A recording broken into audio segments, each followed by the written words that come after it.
Video बघत असलेल्या प्रत्येकाला महाप्रपंचतर्फे तेजस तुंगारचा सप्रेम जय शिवराय, सप्रेम जय श्रीराम.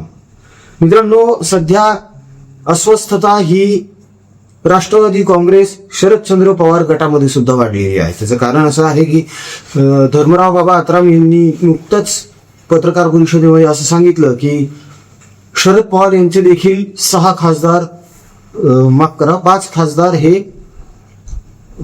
चेंज करण्याच्या प्रयत्नात आहेत. म्हणजे ते इकडून निघणार आणि अजित पवार गटामध्ये जाणार असं आत्राम यांचं म्हणणं आहे. टेन्शन वाढवून टाकलं यांनी पवार साहेबांचं पुन्हा एकदा, आणि अर्थात सुप्रिया सुळेंचं जास्त. त्याचं कारण असं आहे की चला, किमान पवार साहेबांनी 60 वर्ष 65 वर्ष राजकारण तरी केलंय. नाही काही त्यांना किती नाव ठेवले, काही जरी झालं तरी त्यांनी एक आपला दरारा निर्माण केला महाराष्ट्राच्या राजकारणामध्ये. सुप्रिया सुळेंचं काय? काहीच नाहीये ना. सुप्रिया सुळेंच्या नावावर विक्रम म्हणजे 10 एकरात 100 कोटींची वांगी आणि बिटकॉईनचा व्यवहार. ह्या पलीकडे काय त्यांच्या नावावर विक्रम? काहीच नाहीये. आता यामध्ये एक गोष्ट आणखी अशी आहे की सुप्रिया सुळे यांना हे माहीत नसावं का की आत्राम असं बोललेले आहेत आणि आपले 5 खासदार हे जाण्याच्या बेतात आहेत. तरी त्याकडे कानाडोळा करत लक्ष न देता सुप्रिया सुळे इतर पक्षांचीच व्यथा मांडत बसलेले आहेत. आता आरोपांवर आरोप सुरू झालेले आहेत सुप्रिया सुळे यांच्याकडून. सुप्रिया सुळे यांचं म्हणणं असं आहे की प्रशासनाचा गैरवापर होत आहे, दबाव आणला जातोय वगैरे वगैरे बरेच काही बोललेले आहेत. मी ऐकवतो तुम्हाला थोडक्यात ते 20-30 सेकंदामध्ये.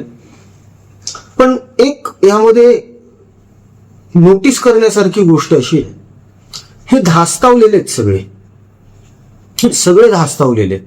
पायाखालची वाळू सरकलेली आहे यांच्या. बघा, फुटणार कोण आहे सगळ्यात अगोदर? आता शरद पवारांची पाळी आहे खासदारांच्या बाबतीत. आमदारांचं सांगता येत नाही. उबाटाचे आमदार कदाचित यांच्या आधी निघून जातील, त्याचा भरोसाच राहिलेला नाहीये. काही अर्ध्याधिक नेते तर उडी मारायच्या तयारीत आहेत. नुकतंच ताजं उदाहरण घ्या, संभाजीनगर जिल्हा बँकेची जी निवडणूक झाली त्यात महायुतीच्या पॅनल तर्फे अंबादास दानवे लढले, जे उबाटा गटाचे आहेत, आणि ते विजय पण झालेत. उद्या चालून असेच आपल्याला पद मिळणार असतील, लाभ मिळणार असतील, तर ह्या लोकांनी चेंजओव्हर केले तर त्यात बिघडलं काय? चेंजओव्हर काय फक्त ह्याच लोकांनी करू नये आणि वर कुणी कितीही चेंजेस केले तर चालतात का? हे खास उबाटा आणि पवारांसाठी आहे. सुप्रिया सुळे यांनी जे आरोप केलेले आहेत भारतीय जनता पक्ष म्हणा, नरेंद्र मोदी, अमित शहा, देवेंद्र फडणवीस यांच्यावर, हे किती चुकीचे आणि फोल आहेत हे त्यांना सुद्धा माहिती आहे. पण काय असतं, लोकांमध्ये नरेटिव्ह पसरवणं अत्यंत गरजेचं असतं, आणि तसाच काहीसा नरेटिव्ह पसरवण्याचा प्रयत्न सुप्रिया सुळे यांनी पुन्हा एकदा केलेला आहे, जो मी तुम्हाला आता दाखवणारच आहे काही क्षणातच. पण तो बघण्या अगोदर एक छोटीशी विनंती करतो मित्रांनो, हात जोडून कळकळीची. दुष्काळामध्ये आधीच आपला बळीराजा मराठवाड्यातला होरबळून निघाला. आता घर गळायला लागले पावसाळ्यामध्ये, आणि भांडी कुंडी लावून त्यांना बसावं लागायला रात्र रात्र घरात. आणखी एक गोष्ट अशी आहे की कॅन्सरग्रस्त रुग्ण जे आहेत, ज्यांना आपण भोजन देतो, औषध उपचार करतो, त्यांचं शेल्टर तिथे रिबिल्ड होतोय. त्यामुळे त्यांना राहायला जागा नाहीये रात्रीची. ते कुठेही रस्त्यावर लोळतायत, आणि पाऊस पडतोय, छत्र्या नाहीयेत, रेनकोट नाहीये, भले झाले चपला नाही अनेकांकडं. गरीब येतो लोक, पण झुंजतायत परिस्थितीशी. आपण त्यांना फक्त आधार द्यायचा आहे झुंजण्यासाठी. त्यांना फक्त एवढंच दाखवायचंय की घाबरू नका, आम्ही तुमच्या पाठीशी आहोत. तेव्हा मित्रांनो, आपल्या परीनं आपल्याला जेवढं होईल तेवढं सगळं आपण यांच्यासाठी करू. आता 51 विद्यार्थिनी आहेत, त्यातल्या काही अनाथ आहेत. त्यांच्या या वर्षीच्या शिक्षणाचा, शैक्षणिक साहित्याचा खर्च आपल्याला करायचा आहे. 8वी 9वी आणि 10वी या 3 वर्षांच्या मुली आहेत, 3 क्लासच्या. तर एवढं सगळं आपलं परिवारातर्फे सुरू आहे. म्हणून आवाहन आहे की यामध्ये तुमचा सहभाग आणि सहकार्य, पाठिंबा, आशीर्वाद असू द्या मित्रांनो. त्याशिवाय हे कार्य तडीच जाणे शक्य नाही. तेव्हा दिल्या गेलेल्या जीपे फोनपे क्रमांकावर आपल्या इच्छेनुसार, मर्जीनुसार आपल्याला जे योगदान देता येऊ शकतं निश्चित द्या. आपलं योगदान दिल्यानंतर त्या ट्रान्झॅक्शनचा स्क्रीनशॉट परिवाराच्या व्हॉट्सअपवर ठेवा, म्हणजे आपल्याला त्याचा रेकॉर्ड ठेवता येईल, रिसिप्ट आणि तुमचं योगदान नेमकं कुठे लागलेलं आहे ते सुद्धा तुम्हाला कळवता येईल.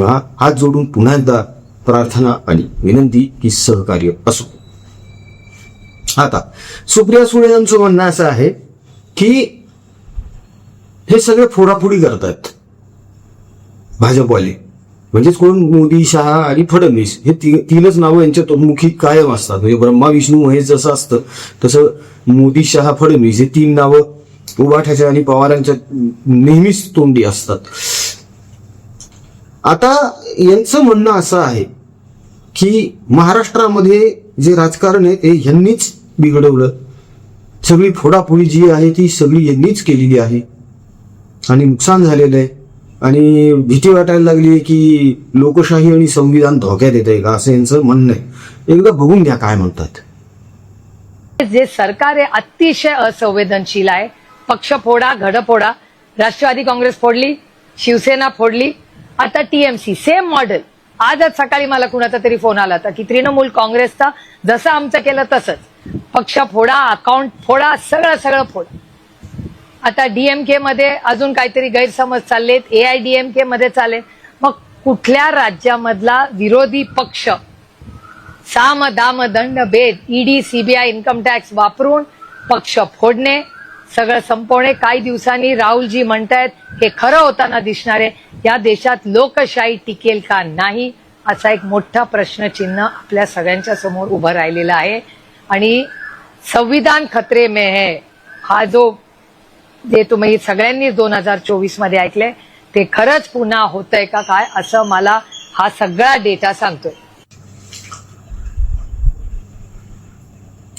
सुळे यांचं म्हणणं आहे की पॅटर्न अगदी सेम आहे की ज्याप्रमाणे पवारांचा पक्ष फोडला, उबाठा पक्ष फोडला, त्याचप्रमाणे यांनी तिकडे पश्चिम बंगालमध्ये ममता बॅनर्जींची तृणमूल फोडली.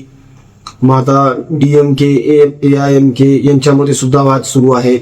आणि असंच जर चालू राहिलं तर राज्यातले जे स्थानिक पक्ष आहेत, म्हणजे राज्यातले स्थानिक पक्ष हे नामशेष होते. या अगोदर यांनी अनेकदा असं बोललेलं आहे, हा आरोप केलेला आहे की भारतीय जनता पक्षाला सगळे हे स्थानिक पक्ष संपवून टाकायचे आहेत आणि एकाधिकारशाही गाजवायची. जर ही एकाधिकारशाही यांना गाजवायची होती तर मग एकनाथ शिंदेंना यांनी मुख्यमंत्री का केलं असतं, एवढं बळ का दिलं असतं, सुनेत्रा वहिनींना उपमुख्यमंत्री पद का दिलं असतं. थोडा विचार सर्वसामान्यांनी सुद्धा केला पाहिजे. हे लोक जे बोलतात तोच नेरेटिव्ह खरा आहे असं मानण्यात काहीच अर्थ नाहीये मित्रांनो. सुप्रिया सुळे यांचं म्हणणं असं आहे की यांनी फोडाफोडी केली पक्षांची राज्यात. आपल्या पिताश्रींनी काय केलं 60 वर्षांच्या राजकारणामध्ये? फोडाफोडीच केली ना. काँग्रेस फोडली, पुलत फोडली, इकडचं तिकडं तिकडचं इकडे फिरवत राहिले सतत. पहिल्यांदा जेव्हा यांचे समथिंग 80 का 85 आमदार निवडून आले होते पवारांचे, पहिल्यांदा, त्याच्या अगोदरही आले होते, पण हा आकडा 80-85 पहिल्यांदाच आला आणि एकदाच आला त्यांच्या आयुष्यात हा आकडा. त्यातले 60 जण तर काँग्रेसमधले होते. मग कोणी फोडाफोडी केली? आपल्या पिताश्रींनीच केली, आधारवाडानेच फोडाफोडी केली ना. मुंडेंचं घर कोणी फोडले? असे आणखी किती दाखवायचे तुम्हाला? तुमच्याच बारामती जिल्ह्यातले किती जण आहेत ज्यांची नाराजी ओढवून घेतली आहे यांनी? घराघरात भांडणं लागलेली आहेत, पाटलांच्या घरात भांडणं लागली यांच्यामुळे. हा काय प्रकार आहे? याला काय म्हणणार तुम्ही? मग नाही हे लोकशाही वाचवण्यासाठी होतं, हे संविधान वाचवण्यासाठी होतं असं म्हणायचं का? That is clear cut politics. राजकारण यालाच तर म्हणतात. आणि तुमचे पिताश्री म्हणा, तुमचे काकाश्री अजितदादा पवार पहिल्यापासून काय सांगत आलेले आहेत? हातात सत्ता असली तरच लोकांची कामं करता येतात, सत्ता नसली तर कामं करता येत नाहीत. आणि त्याच्याचमुळे हे पवार कुटुंब जे आहे हे सत्तेशिवाय राहूच शकत नाही. आता तुमचा समज असा होऊ शकतो किंवा गैरसमज असा होऊ शकतो की यांना लोकांची कामं करायची आहेत म्हणून यांना सत्तेत राहायचंय. अहो, थोडा विचार करा. 25 कोटी रुपये यांना निधी मिळाला होता सुप्रिया सुळे यांना आपल्या मतदारसंघाच्या विकासासाठी, त्यातला 80% परत गेला, यांनी वापरलाच नाही. हा काय विकास करणार इथे? उन्हाळ्यामध्ये बारामतीच्या आसपासच्या गावांमध्ये एक चक्कर मारून बघा, तुमच्या लगेच लक्षात येईल परिस्थिती काय आहे. हे काय विकासाच्या गप्पा मारतात. आणि जर हे एवढे विकासाच्या गप्पा मारतात तर मग ह्यांच्या काळामध्ये समृद्धी मार्ग का झाला नाही, कोस्टल रोड का झाली नाही, मेट्रो का झाली नाही, बुलेट प्रकल्प का आले नाही. त्याचं कारण आहे ना, तिकडे लक्षच नाही आहे. फक्त साखर कारखाने खिळखिळे करायचे, आजारी पाडायचे, निर्णूकृत करायचे, शिक्षण संस्था ढापायच्या, पतसंस्था हातात घ्यायच्या, जिल्हा बँका हातात घेऊन टाकायच्या, अपहार करायचा, बारामती ॲग्रो सारखे घोटाळे करायचे आणि ते नातवाकडे सुपूर्त करायचे आणि फोडाफोडी करायची. महाराष्ट्राच्या राजकारणामध्ये फोडाफोडीची सुरुवात केली कुणी? राज ठाकरे यांनी तर जाहीर सभेतून आरोप केला होता. राष्ट्रवादी काँग्रेस या पक्षाचा जेव्हा महाराष्ट्रात जन्म झाला, तिथून महाराष्ट्रामध्ये जातीयवाद मोठ्या प्रमाणावर सुरू झाला. आता याचं खंडन कोणी करावं? सुळेंनी तर आजपर्यंत या वाक्याचं कधीच खंडन केलेलं मला दिसलं नाही किंवा जाणवलं नाही, ऐकिवात पण नाहीये की राज ठाकरे त्यांच्या पिताश्रीबद्दल जे काही बोललेले आहेत त्यावर सुळेंनी काही प्रतिक्रिया दिली म्हणून. त्याचं कारण यांचं तिकडे लक्षच नसतं. हे फोकस्ड आहेत खूप. ह्यांना फक्त स्वतःचा फायदा दिसतो आणि स्वतःची खुर्ची वाचवणं बस. पण बारामतीमध्ये आता 2029ला यांची खुर्ची वाचेल का नाही याची शक्यता फार कमी आहे बरं का आता. कारण गेल्याच महिन्यामध्ये आपण एक व्हिडिओ केला यावर. तो असा आहे की सुप्रिया सुळे या सुनेत्रा पवार यांच्यासाठी सॅक्रिफाईस करणार आहेत म्हणे बारामती लोकसभा मतदारसंघ. गरज पडली तर मी लढणार नाही किंवा दुसऱ्या मतदारसंघातून लढेल असं त्यांनी सांगितलेलं आहे. सुप्रिया सुळेंचे हे वाक्य आहेत. तेव्हा आता बघू नजीकच्या काळात काय होतं ते. आता सुप्रिया सुळे जर या कारणासाठी बाहेर पडल्या तर परत यांच्याकडे तो अधिकार राहणार नाही की हे घर फोडतात म्हणून. तुम्ही स्वतः वेगळे होतात. तेव्हाच जर अजितदादांना पवार साहेबांनी मुख्यमंत्री केलं असतं तर काय घडलं असतं? पुत्री प्रेमापोटी त्यांनी अजितदादांना वंचित ठेवलं. साहजिक आहे, एखाद्या माणसाची महत्वाकांक्षा असते ना, त्यालाही मोठं व्हायचंय. आळीपाळीनं तुम्ही दोघेही होऊ शकला असतात, पण तेवढं सामंजस्य पण लागतं माणसामध्ये. तो धीर नाही, सामंजस्य नाही. तरी अजितदादांनी खूप सांभाळून घेतलंय. 5 वेळा तोफेच्या तोंडी देण्यात आलं होतं त्यांना, तरी धकवलं त्यांनी कसं बस. पण जेव्हा ते फारच वाढायला लागले प्रकरण, जेव्हा त्यांनी बाहेर पडण्याचा निर्णय घेतला, मग त्याचं खापर म्हणजे तुमच्या चुकांचं खापर इतरांवर का फोडता? हा मुळात प्रश्न आहे. तृणमूल काँग्रेस तुटली याचं दुःख तुम्हाला करायला पाहिजे. तृणमूल काँग्रेसने संदेश खालीमध्ये काय केलं होतं माहिती आहे का तुम्हाला? त्या आर्जेकर हॉस्पिटलमध्ये काय घडली होती घटना हे माहिती आहे का? गुंडशाही किती वाढली होती टीएमसीची ह्याची काहीच कल्पना नाहीये. 350च्या वर हिंदू कार्यकर्ते मारून टाकण्यात आले. तिथे जिवंत जाळले तिथे निवडणुकीच्या दरम्यान आणि नंतर तृणमूलच्या गुंडांनी. आणि तुम्हाला टीएमसी तुटल्याचं दुःख आहे? हे ममताच्या हातून सगळं गेलं म्हणून. तुम्ही इकडे बघा ना, महाराष्ट्रातलं मनसुख हिरेन प्रकरण झालं तेव्हा का नाही बोललात तुम्ही काही? सुशांत सिंग प्रकरण झालं तेव्हा काहीच नाही बोललात तुम्ही. दिशा सलियान प्रकरणावर तुम्ही अजून काहीच बोललेला नाही आहे. त्यावरही बोला, ते पण गरजेचं आहे. तेव्हा सुप्रिया सुळे ह्या डबल आहेत सध्या, म्हणजे 2 घागरीवर पाय ठेवून आहेत की काय असं वाटायला लागलेलं आहे. ते म्हणच आहे ना आपल्याकडे की दुसऱ्याच्या डोळ्यातलं मुसळ दिसतं पण स्वतःच्या डोळ्यातलं कुसळ दिसत नाही. त्यातला प्रकार आहे यांचा. खाली मानभावीपणाचं म्हणावं सगळा. कॅमेरा समोर यायचं, मानभावीपणा करत बोलायचं, पण यानं सहानुभूती पण मिळत नाही. ह्यानं उलट लोक तुमच्यापासून दूर जायला लागतात. लोकांना नको वाटतं हे इतकं लाडानं बोलणं, इतकं लाडीकपणे ते मानभावीपणा करणं. ते अति झालं ना की मग मातीच होणार आहे. आणि तसंच काहीसं सुळेंच्या बाबतीत झालंय की काय असं वाटायला लागलंय. कारण दिवसेंदिवस त्यांची लोकप्रियता सुद्धा खूप घटत चालली. खरं तर त्यांची लोकप्रियता नव्हती, जी काही होती ती त्यांच्या वडिलांचीच कमाई होती. तीच कमाई आता अटक गेली सगळी. ह्यांच्याकडे तरी काय उरणार आहे? हे सगळं जे काही बोलणं चालू आहे ना ह्या सगळ्यांचं, रोहित पवार म्हणा, सुप्रिया सुळे, आदित्य, हे फ्रस्ट्रेशन मधून बोलतात. हे वैफल्यग्रस्त झालेले आहेत सगळे. आणि ह्यांचं हे बोलत नाहीये, यांचं वैफल्य बोलतंय आता. हे तर आपण बघतोच आहोत सगळे. फक्त आता यांचं हे फ्रस्ट्रेशन किती लेवल पर्यंत जातं इतकंच बघायचंय.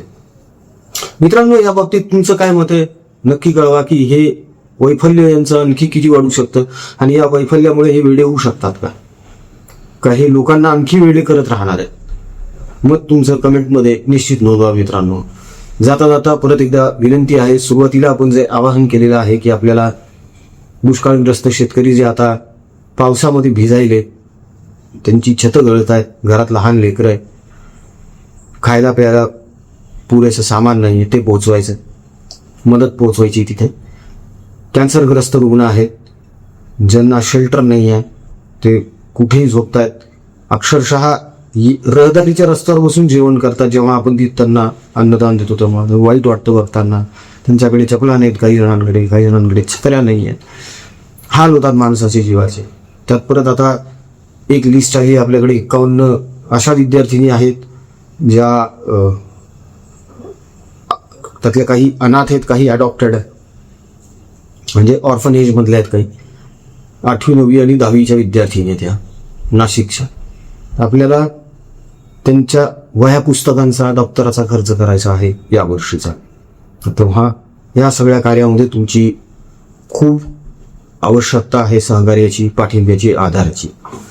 परिवाराला सुद्धा आणि हे जे अपेक्षेने आपल्याकडे बघत आहेत, जे आपल्याकडे रोज मागण्या करत आहेत मदतीसाठी, त्यांना सुद्धा खूप अपेक्षा आहे. त्यांनाही माहीत आहे माणूस की अजून जिवंत आहे, त्यामुळेच ते विश्वासाने आपल्याला सांगतात. ह्या विश्वासाला तडा जाऊ नये आपल्या परिवारातर्फे एवढीच माझी विनंती आहे मित्रांनो. तेव्हा दिला गेलेला जीपे फोनपे क्रमांकावर आपल्या इच्छेनुसार मर्जीनुसार आपल्याला जे काही योगदान देता येऊ शकतं ते निश्चित द्या. ट्रान्झॅक्शन झाल्यानंतर त्याचा स्क्रीनशॉट परिवाराच्या व्हॉट्सअपवर ठेवा, म्हणजे त्याची रिसिप्ट आणि तुम्ही केलेलं योगदान आपण नेमकं कुठे कसं वापरलं आहे याचे डिटेल्स पण आम्ही तुम्हाला पर्सनली कळवू. त्यामुळे अगदी निशंकपणे विश्वासाने या कार्यात सहभागी व्हा. आम्ही अगदी निस्वार्थ आणि निस्पृहपणे हे कार्य करत आहोत. तेव्हा आपले परिवारामध्ये स्वागत आहे. व्हिडिओ आवडला असेल तर व्हिडिओला लाईक करा, कमेंट करा, शेअर करा, चॅनलला सबस्क्राईब करा. जय हिंद, जय महाराष्ट्र, वंदे मातरम, जय शिवराय, जय शंभूराजे, जय भवानी, जय जगदंब, भारत माता की जय, जय श्रीराम.